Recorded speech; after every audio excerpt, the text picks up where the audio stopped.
یہ جتنا بھی پیار کرتے ہیں یہ سارا ایک قطرہ ہے، اور محبوب جو محبت کرتے ہیں اس میں سارے دریا سما جایا کرتے ہیں۔ رسول پاک جو پیار کرتے ہیں نا، نبی کریم جو محبت کرتے ہیں حضور،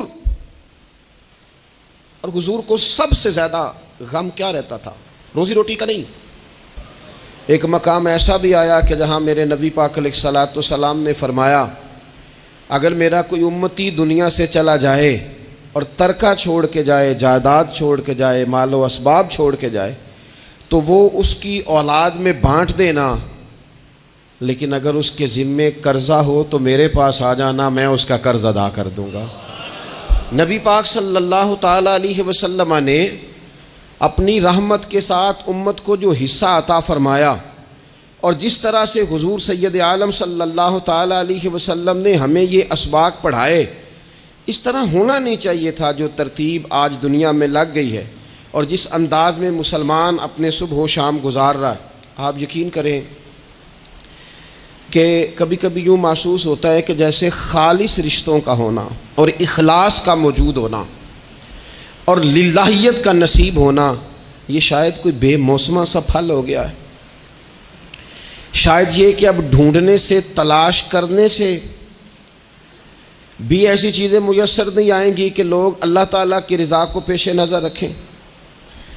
اور پھر اب تو اس طرح کا ماحول ہو گیا ہے کہ چونکہ زیادہ لوگ جھوٹ بولتے ہیں اللہ ماشاء اللہ، تو بیچ میں سچ بولنے والا عجیب لگتا ہے۔ چونکہ زیادہ دکانداری ہوتی ہے تو کوئی اخلاص کا مظاہرہ کرتا ہے تو وہ عجیب لگتا ہے۔ چونکہ زیادہ اللہ معاف فرمائے کہ دھوکہ دہی کا بازار گرم ہے، تو اب یوں محسوس ہوتا ہے کہ جیسے کوئی بندہ کہہ رہا ہے میں صحیح سے چلوں گا تو لوگ سمجھتے ہیں شاید کوئی اداکاری کر رہا ہے۔ حضور علیہ الصلوۃ والسلام نے جو لوگوں کے حق میں اپنی طبیعت میں نرمی پیدا کی، آپ یقین کریں بڑے سارے لوگوں سے ملنے کو جی چاہتا ہے لوگوں کا، ان کے پاس جانے کو، بیٹھنے کو، من کی باتیں کرنے کو۔ بہت سارے لوگ ایسے ہوتے ہیں جن کے بارے میں ہماری خواہش ہوتی ہے کہ بندہ بڑا اچھا ہے، لیکن اس کے پاس اگر چل کے جائیں گے تو ہمارے سٹیٹس کا کیا بنے گا؟ اگر ہم جا کے اس کی مجلس میں بیٹھ گئے تو وہ جہاں ہم خود میرے مجلس تھے اس کا کیا بنے گا؟ اگر ہم کسی شخص کی طرف بڑھ گئے، آگے بڑھ کے ہم نے 2 قدم آگے جا کے گرم جوشی سے اس کا استقبال کیا تو کوئی شخص یہ نہ سمجھ بیٹھے کہ یہ تو کوئی لو سٹینڈرڈ رکھتا ہے۔ ہم نے وہ اس طرح کے بیج بوئے ہیں انانیت کے کہ ڈھیر ساری تکلیف لوگوں کو ہماری وجہ سے ہوتی ہے۔ بہت سارے لوگ آزمائش کا شکار ہوتے ہیں، بعض لوگ آ جائیں، لوگ ڈھب سے کھانا نہیں کھا پاتے، لیکن وہ خاص رحمت اور وہ خاص نرمی جو نبی کریم نے ہمیں عطا فرمائی ہے، یار یہ کتنا، میں آپ کو ذاتی بات بتاتا ہوں، اپنے مخالف کو، گالی دینے والے کو، زندگی کے کسی کونے میں برا کہنے والے کو معاف کرنا بڑا مشکل کام ہے۔ کسی شخص نے 30 سال پہلے بھی کبھی آپ کو کوئی سخت لفظ کہا ہو تو وہ بندہ سامنے آئے تو بات یاد آ جاتی ہے، یار اس نے یہ کہا تھا، باتیں کھٹکتی ہیں۔ کسی مقام پر کھڑے ہو کر کسی جگہ پر کسی بندے نے آپ کو تکلیف دی ہو، بندہ اس جگہ پہ آئے تو وہ چیز کھٹکتی ہے، لیکن یہ اعزاز صرف رحمت للعالمین محبوب کا ہے کہ حضور کے سامنے جب وہ لوگ پیش ہوئے، حضرت وحشی جیسے کہ جنہوں نے پورا وجود کاٹ دیا تھا حضرت امیر حمزہ کا، اور کان ناک آنکھیں نکال دی تھی، انہوں نے آ کے عرض کی حضور ہمارے جیسے گناہ گار بھی آئیں تو معافی ہو جاتی ہے؟ فرمایا ہو جاتی ہے تو پڑھ کلمہ، ہم فوراً ہی معاف کر دیں گے۔ اور جو فتح مکہ کے موقع پر نبی پاک علیہ الصلوۃ والسلام نے فرمایا ہے نا، فتح مکہ کے موقع پر، وہ تو بات ہی بڑی انوکھی ہے۔ انہوں نے کہا تھا آپ ہم سے کیا سلوک کرنے والے ہیں؟ تو فرمایا سلوک کیا کرنا ہے؟ جو پیچھے ہو چکا ہے نا اس کا ذکر بھی نہیں کرنا، کتاب کے پچھلے صفحے پلٹنا ہی نہیں، یاد ماضی یہ عنوان چھیڑنا ہی نہیں، جو ہو گیا سو ہو گیا۔ یہ خاص رحمت کاملہ اللہ تعالیٰ نے اگر عطا فرمائی ہے تو میرے اور آپ کے پیارے رسول ہی کو عطا فرمائی ہے۔ یہ خاص جذبات اور یہ خاص کیفیات حضور نا، دیکھو ماں باپ جو ہوتے ہیں نا اولاد کے حق میں بڑے شفیق ہوتے ہیں۔ میں بڑی ذمہ داری سے بات کرنے لگا ہوں، ماں باپ کے ساتھ اگر کوئی سب سے بڑھ کے زیادتی کرتا ہے تو کرتی بھی اولاد ہی ہے۔ بڑا کچھ کر جاتے ہیں بچے، بعض ایسی باتیں بھی کر جاتے ہیں کہ جو ان سے نہیں کرنی چاہیے، لیکن کہو نہ والد صاحب سے کنارہ کر دیں بچے سے، جس کے 9 بیٹے بھی ہیں اسے بھی کہو نا کہ تو کر ذرا کنارہ کر کے دکھا، نہیں کر سکتا۔ وہ شفقت پدری جو رب نے اس کے سینے میں رکھ دیا وہ کیسے نکالے گا؟ 20 دفعہ غصہ آیا تو اس نے پلان کیا کہ آج کے بعد نہیں، ختم، اب میں نے بتانا ہے اس کو کہ کس طرح کوئی کسی کے ساتھ زیادتی کرتا ہے، لیکن 1 گھنٹہ بھی نہیں تیرا گزرا، کیونکہ شفقت پدری ہے۔ خدا را یہ میرا اور آپ کا سب کا معاملہ، اس کو سمجھیے گا، شفقت پدری۔ اگر مرشد ہو نا کبھی مرشد کریم، تو پرخشیں اڑا دینے والوں کو بھی سینے سے لگانے کا حوصلہ رکھتا ہے، چونکہ وہ شیخ جو ہے اس کا دل جو بڑا ہے۔ کئی دفعہ سارا سینہ چھلنی ہوتا ہے، پر اس سینے چھلنی کرنے والوں کو بھی سینے سے لگانا پڑتا ہے، اس لیے کہ دل دریا سمندروں ڈونگے کون دلاں دیاں جانے، 14 طبق دلے دے اندر تے تمبو وانگوں تانے۔ مشکل کام ہے استاد صاحب، وہ مطلب ہم نے یہ دیکھا ہے کہ بچے کو اٹھانے کے لیے والد آ گئے کہ نہیں جی نہیں ہم نے نہیں پڑھانا، تو استاد صاحب کہنے نے او میں بڑی محنت کی تھی جی ہن تے چل گیا ہے، 6 کو مہینے ویکھو تے صحیح، میں نے بڑی مشقت کی ہے، یہ راہ میں نہ اسے لے جاؤ۔ میں نے تو کئی ناشتے نہیں کیے کہ کلاس میں پہنچنا تھا، کئی دفعہ میں نے کھانا چھوڑ دیا کہ مجھے دیر ہو گئی تھی، نہ لے کے نہ جاؤ، میری مشقت ہے۔ یہ میں آپ کو وہ والی مثالیں دے رہا ہوں جو صرف میرے اور آپ کے عقل کے قریب ہیں۔ جب تیری 20 غلطیوں سمیت تیرا والد، تیری ماں، تیرے مرشد، تیرے استاد، تیرے بزرگ، تیرا بڑا بھائی تجھے قبول کر لیتے ہیں نا، تو بس سمجھ لے یہ جتنا بھی پیار کرتے ہیں یہ سارا ایک قطرہ ہے، اور محبوب جو محبت کرتے ہیں اس میں سارے دریا سما جایا کرتے ہیں۔ رسول پاک جو پیار کرتے ہیں نا، نبی کریم جو محبت کرتے ہیں، حضور، اور حضور کو سب سے زیادہ غم کیا رہتا تھا؟ روزی روٹی کا نہیں، اس کا بھی بندوبست کیا، تعلیم و تعلم کا بھی بندوبست کیا۔ حضور کا سب سے بڑا احساس یہ تھا کہ میری امت دوزخ سے بچ جائے، یہ جنت میں جائے، گمراہ عقائد سے باہر آئے، راہ حق انہیں نصیب ہو۔ اس کے لیے نبی پاک جد و جہد کرتے۔ حضور کو روڑے مارنے والے، پتھر مارنے والے، کانٹے بچھانے والے، گردن پہ اوجڑیاں رکھنے والے رات کو سکون سے سو جاتے، اور نبی پاک انہی لوگوں کے لیے رات کو ہاتھ اٹھا کے ہدایت کی دعائیں کرتے رہتے۔ وہ روڑے مار کے سو گئے جا کے، اور جس نے روڑے مارے ہیں وہ نبیوں میں رحمت لقب پانے والا، مرادیں غریبوں کی بر لانے والا۔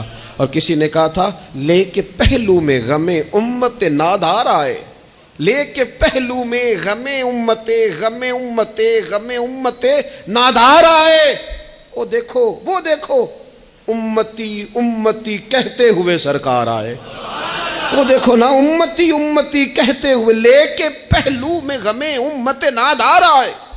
حضور کے پہلو میں غم ہے امت، یا اللہ مہربانی فرما، یا اللہ مہربانی فرما۔ اور صبح قیامت بھی ہم سب لوگ نا لائق لوگوں سے اپنا تعلق بناتے ہیں۔ میں نے دیکھا ہے کہ ساری زندگی کا رشتہ ہے۔ وہ کسی نے کہا تھا کہ کوئی بندہ مجھے ایسا چاہیے کہ میں اس سے جھوٹ بھی بولوں تو وہ مجھ سے سچ بولے۔ کچھ لوگ ایسے چاہیے ہوتے ہیں نا زندگی میں کہ وہ توأن و کرہن ساتھ ہی رہیں، لیکن یہ ہوتا نہیں، مشکل کام ہے۔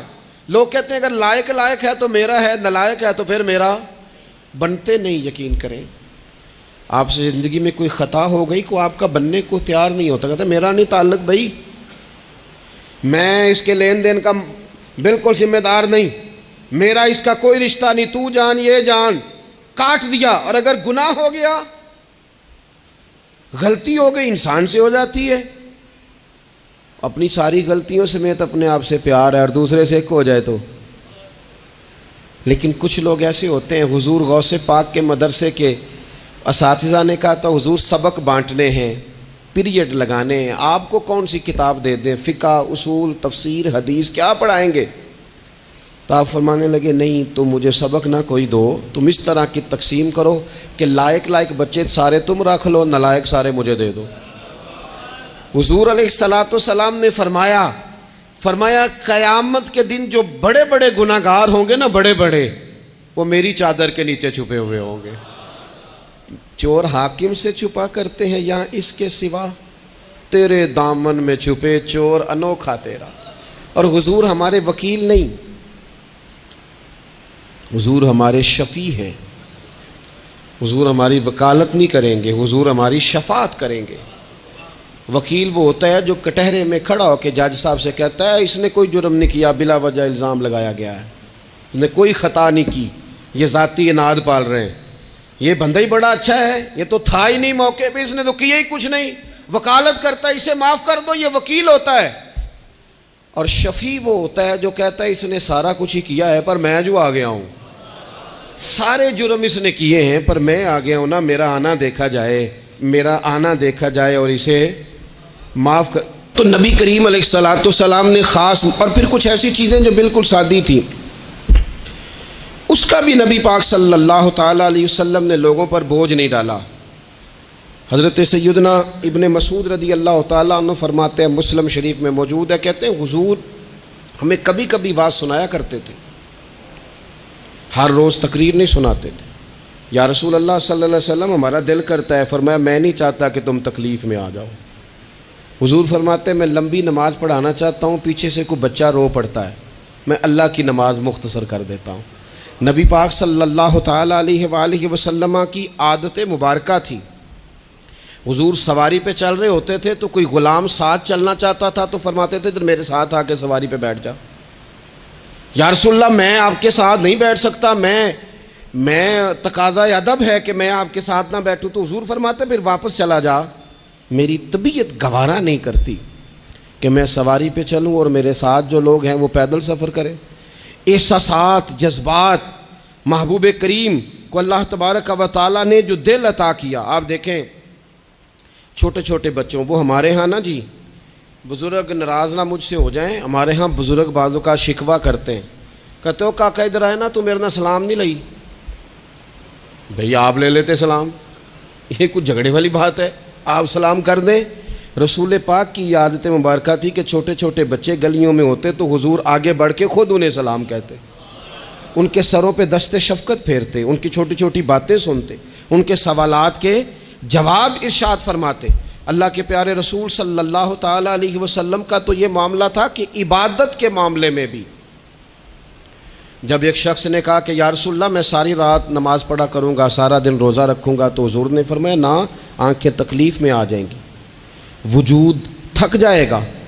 ایک سرکار کی زوجہ محترمہ ام المومنین نے رسی باندھ لی تھی مسجد نبوی میں کہ میں جب تھک جاؤں گی تو ٹیک لگا لوں گی، پر میں نے پڑھنی ساری رات ہے نماز۔ اللہ کے محبوب نے فرمایا جتنی دیر طبیعت اجازت دے اتنی دیر پڑھو، باقی آرام کرو، اور فرمایا تمہاری آنکھ کا بھی تمہارے اوپر حق ہے، تمہارے وجود کا بھی تمہارے اوپر حق ہے۔ یہ ساری چیزیں نبی پاک صلی اللہ تعالیٰ علیہ وسلم کی امت کے ساتھ رحمت پر دلالت کرتی ہیں۔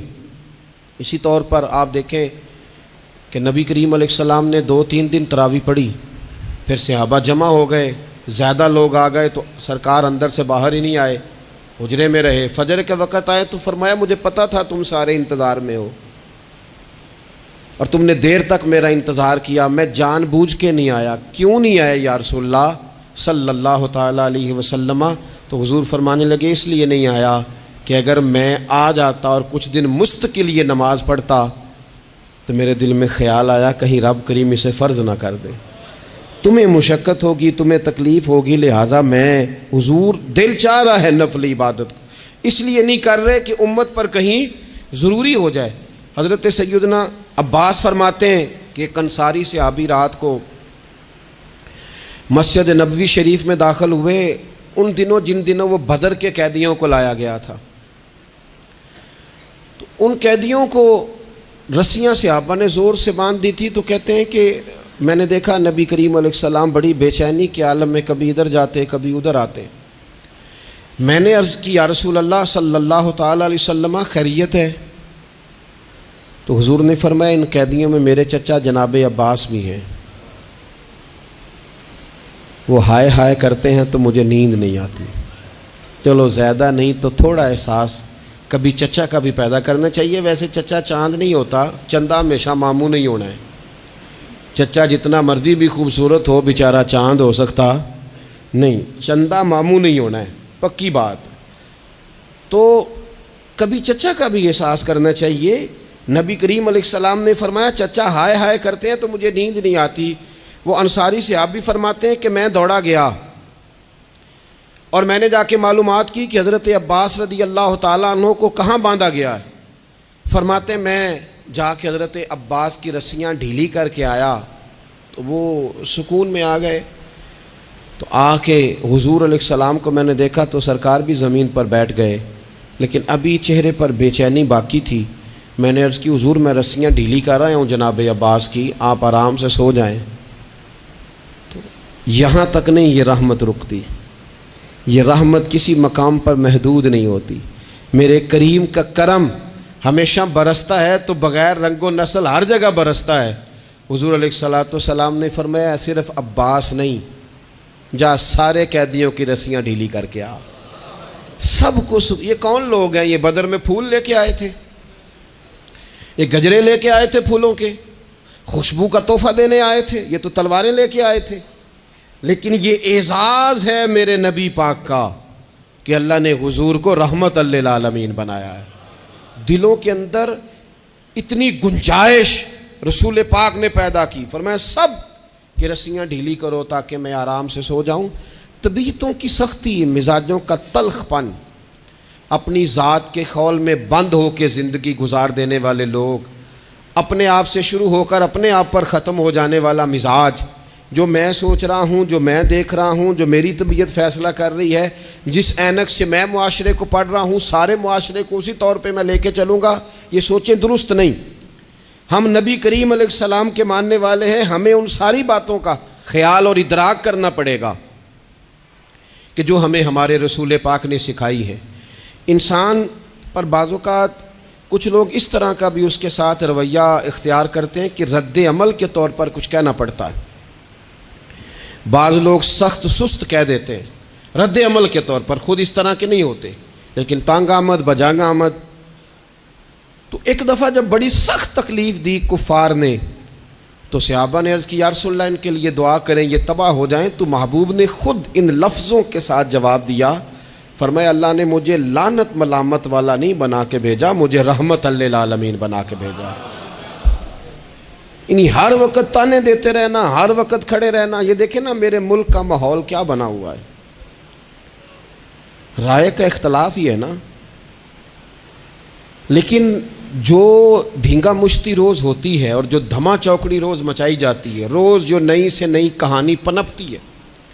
ملک کے اندر کوئی شخص ایسا نہیں رہ گیا، کوئی ادارہ ایسا نہیں رہ گیا جس کے بارے میں ہمارے دل بالکل صاف ہوں. اس لیے کہ ہم نے مزاج اس طرح کا بنا لیا ہے، ہم نے اینک اس طرح کی لگا لی ہے، لہجے اس طرح کے بنا لیے.